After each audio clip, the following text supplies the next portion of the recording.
Abot na po sa 92,298 po na miyembro po ng Pantawid Pamilyang Pilipino Program or 4Ps ang matagumpay po na nakapagtapos sa ilalim po ng programa ng Department of Social Welfare and Development or DSWD Field Office 1 sa Ilocos Region simula pa noong 2023. Itinuturing po ng DSWD na isang malaking tagumpay po ang bilang na ito bilang patunay na epektibo ang 4Ps sa pagbibigay ng sapat na edukasyon at kasanayan po sa mga benepisyaryo upang tuluyang maputol ang siklo ng kahirapan.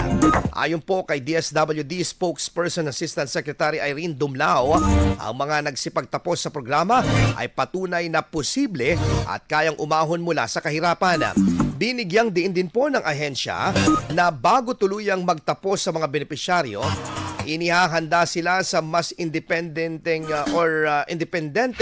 pamumuhay at pagkakaroon po ng sariling pagkakitaan. Katuwang po ang mga lokal na pamahalaan.